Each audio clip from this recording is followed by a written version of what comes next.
Rosolini on Triposes and Gödel's Dialectica Tripos. Thank you very much. I would like to thank the organizer for all the patience they spared with me, because I submitted this just yesterday, and I did it because I was impressed and pressed by the talk on the first day by Paolo Oliva on the problems he had on the dialectic interpretation. I found those interesting. I thought I knew something about it. In fact, I realized I knew something together with 6 other persons. Don't ever do joint work in a group of 7. It's too much.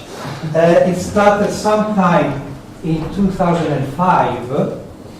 It is still in progress now. One of the joint workers has retired. 2 have left academia, and the rest is still around.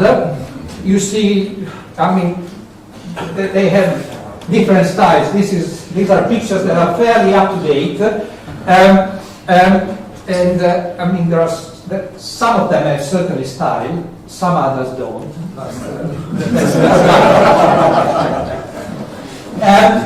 They are not here, and probably that is good. Also, it is bad, because if I make mistakes, it is only my fault, and you will see them.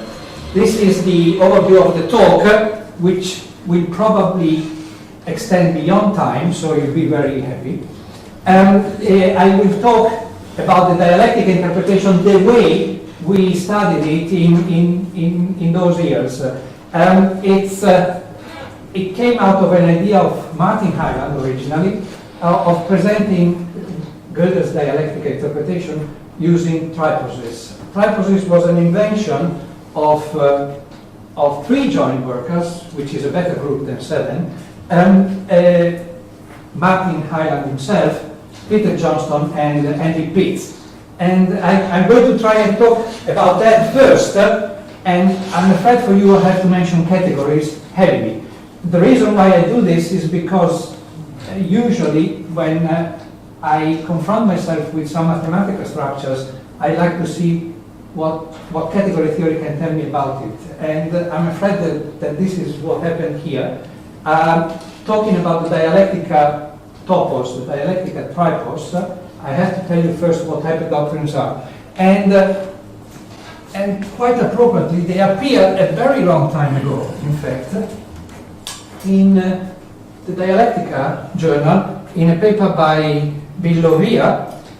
So, what is a hyperdoctrine? It's written up there. It's a contravariant factor from a category with finite products into the category of pre-ordered sets. So sets endowed with a relation which is reflexive and transitive, not necessarily antisymmetric. You can always make it antisymmetric if you like, but it would be convenient not to have antisymmetry. What is a category with finite products? Now I'm going to be very nasty. Does everybody know what finite products are in a category? Raise your hands. Oh, well, yeah, no. So that's it. No, for all the others.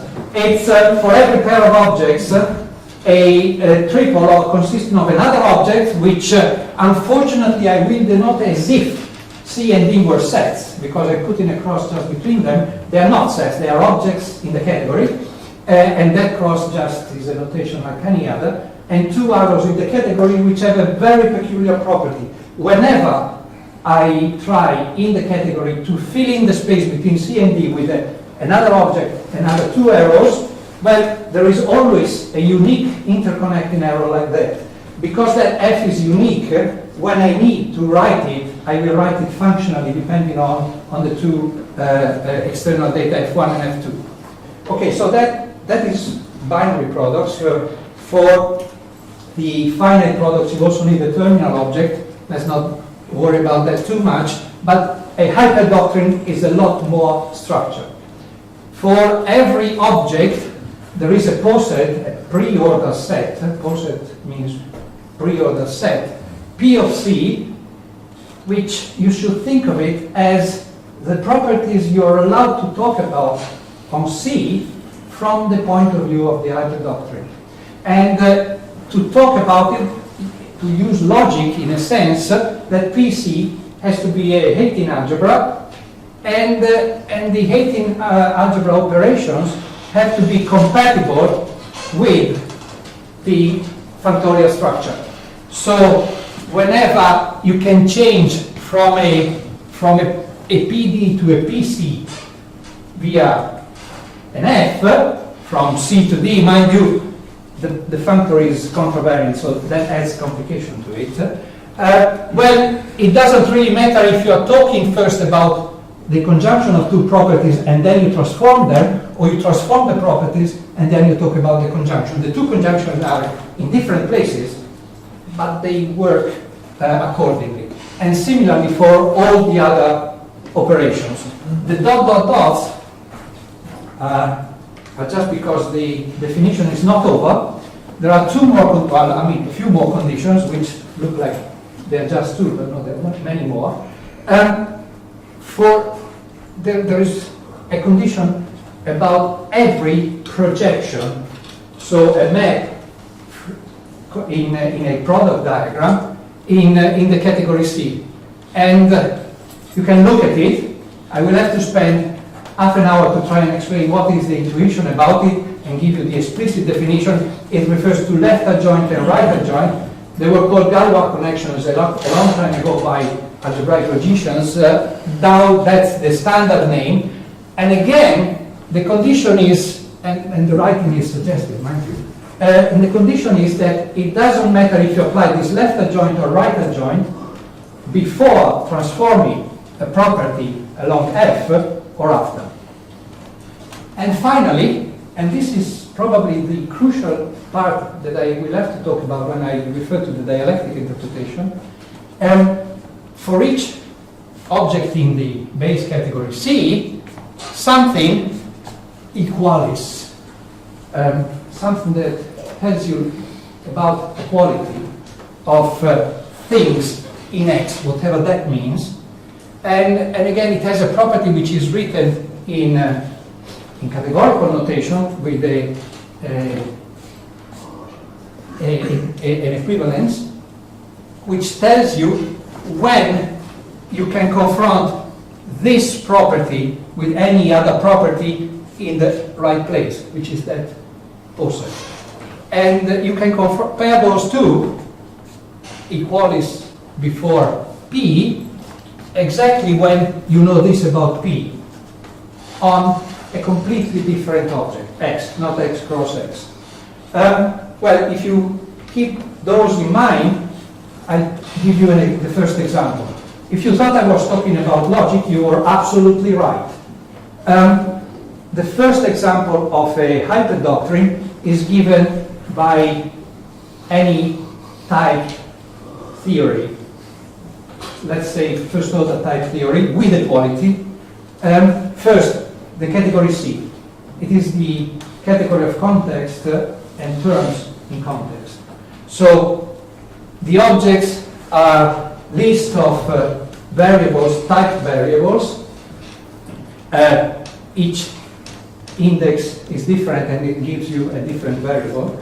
The arrows are list of terms in the variables from the domain, and they give you, and each term gives you a term in the type of the target. I hope you can read it. I mean, I don't want to spend time reading what's written on the slides already. Composition is substitution. And it's substitution done in the correct form because we are using terms which are mapped, which could be mapped into the variables which are on the target, and therefore substitution works correctly. The fact that it gives you a category is essentially the standard theorem that we must prove in an elementary course in mathematical logic, that substitution is composition. The identity is the substitution of the variable x with the variable x, which I will probably write when I have to. The category of context has products. In fact, it's built to have products. Given two contexts, make sure that the variables in the second context are different from the variables in the first context, and just join them. And then part of the variables, the correct part of the variable, gives you first projection and second projection. In a sense, you could think that every object, take this one for instance, because I can point to it, every object in the category is obtained as a product of atomic objects in the category, which are just a single variable type.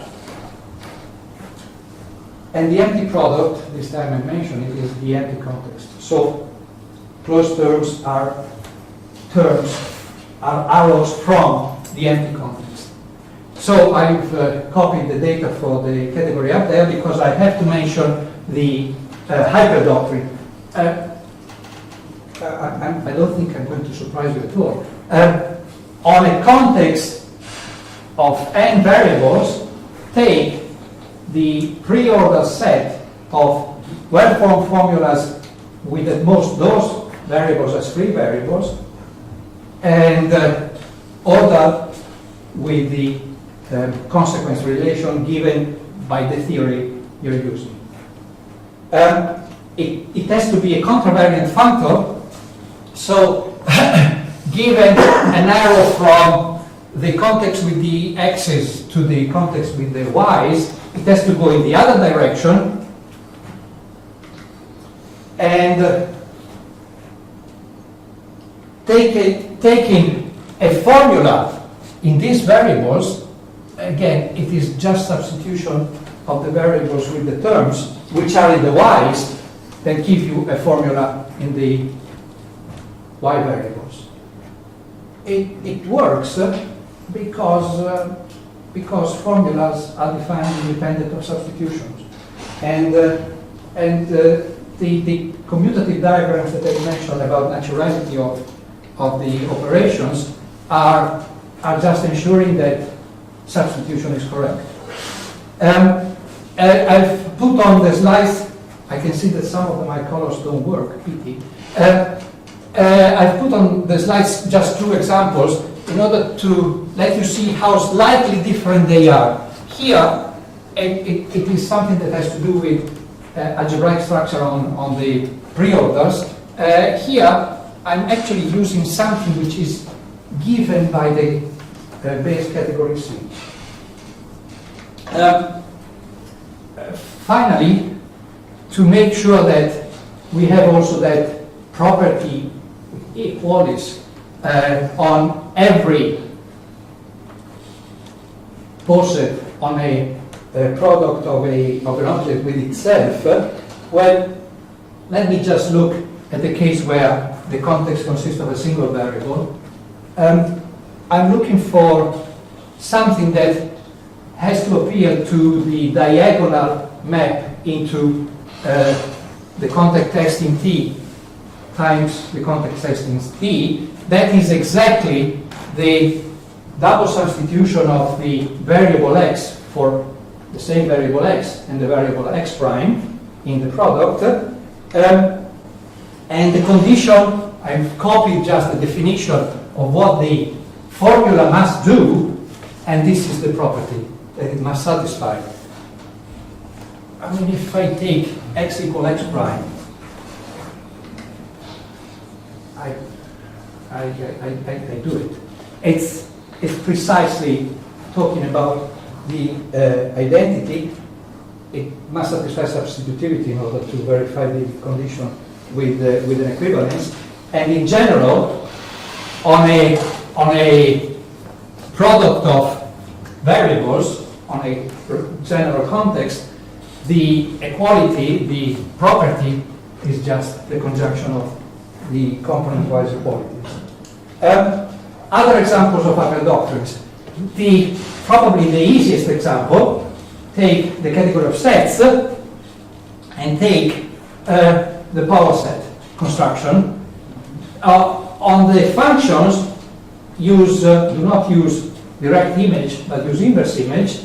You have to go in the other direction, and the logical interpretation is precisely the set theoretic interpretation. In fact, if I were to talk about the homomorphism of hyperdoctrines, a model for a first order theory would be precisely a homomorphism from the previous example of hyperdoctrine into this hyperdoctrine. Because it's the power set, I'm using the same P up there.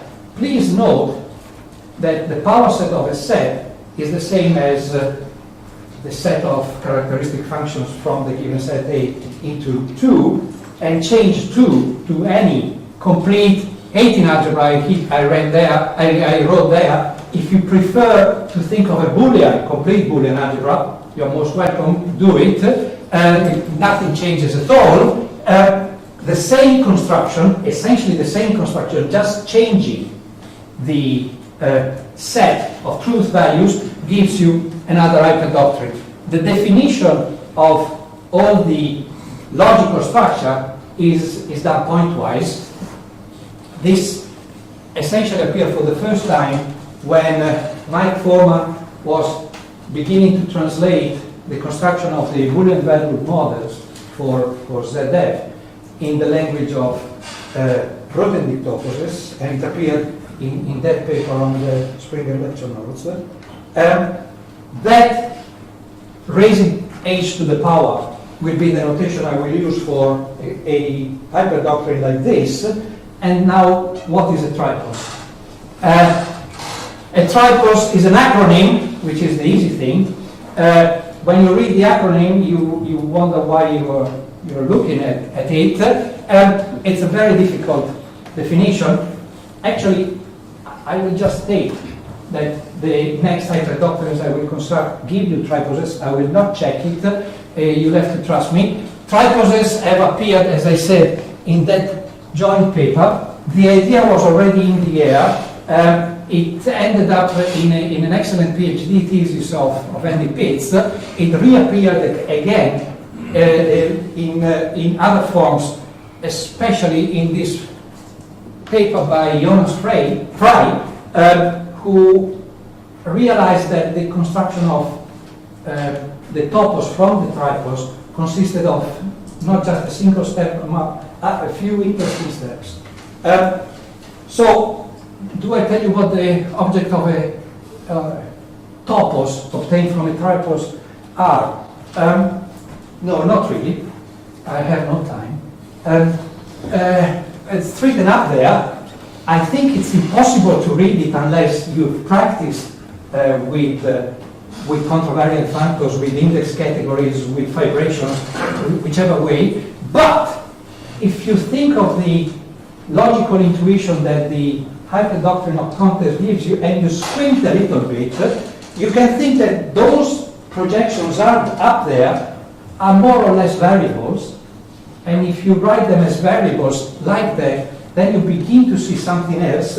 And since those properties that Gödel relation applies to a pair of arguments, instead of writing it prefix, write it infix, and it looks like this. And then if instead of writing the other thing below, you write this, you begin to see that there is something that you have already seen and which you're very familiar with. If you then change the order relation, the symbol for the order relation with the consequence, you think, well, maybe I'm talking about something on the object absolute value E, which is a property which satisfies symmetry and transitivity.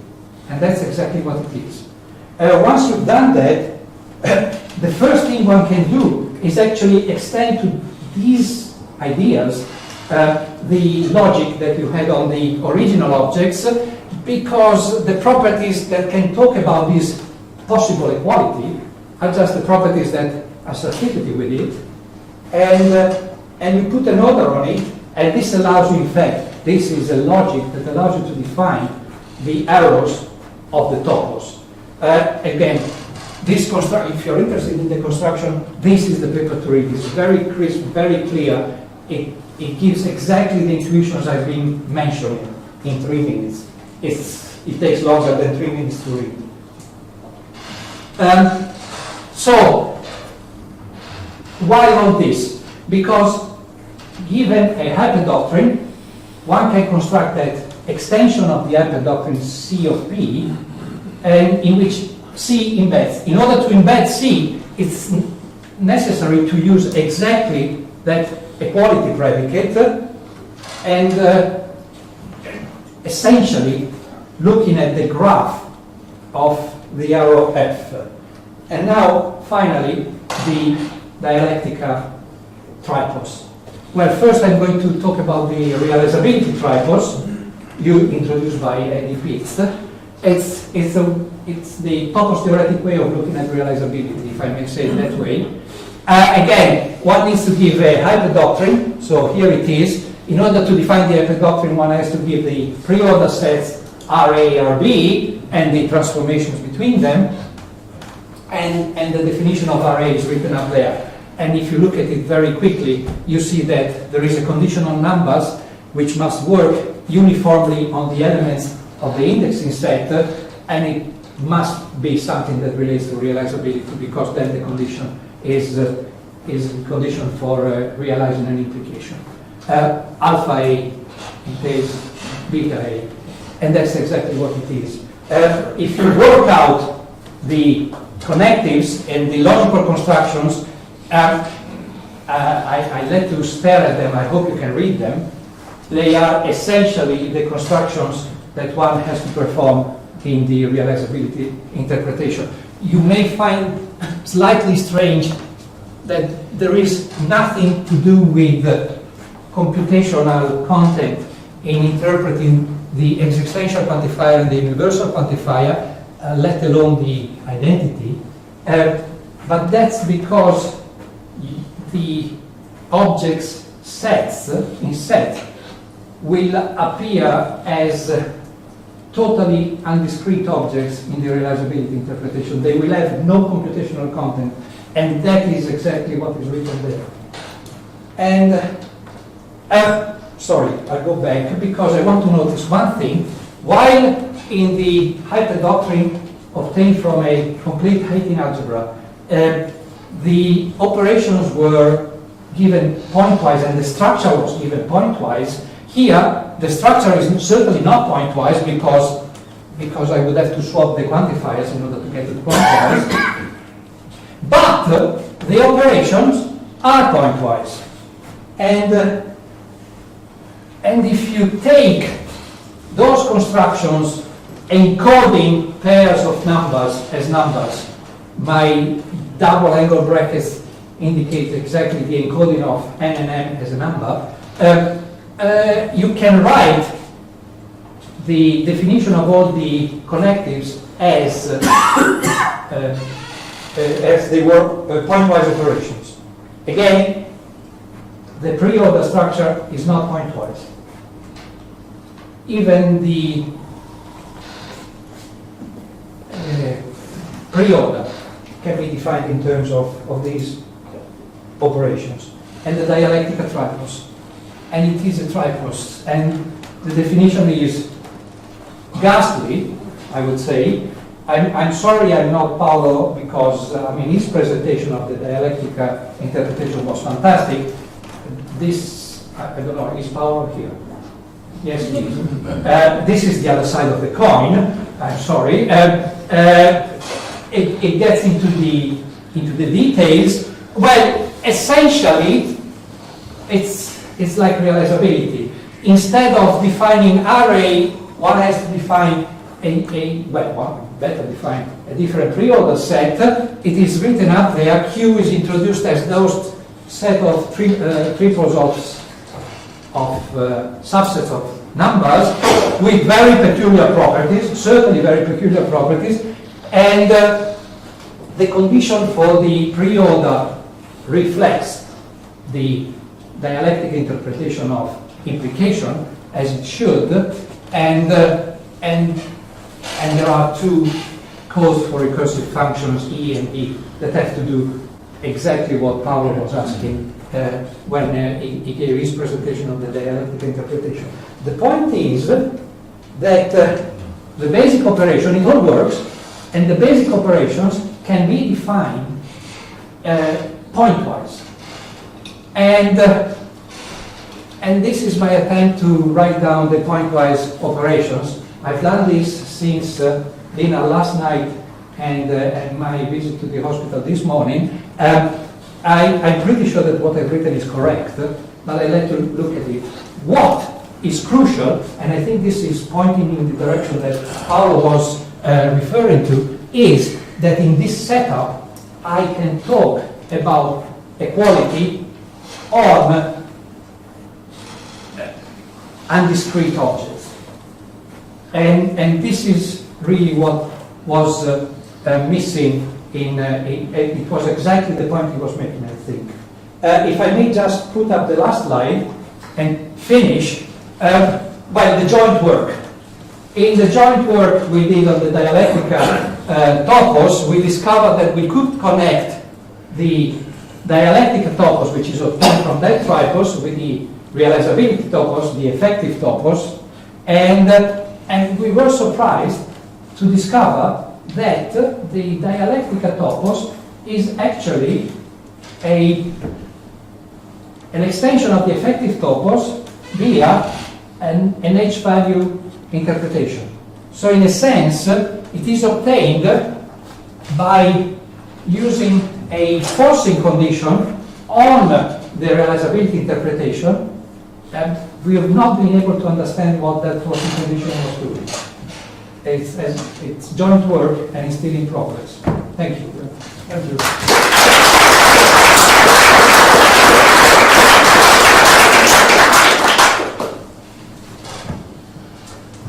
Please, any questions?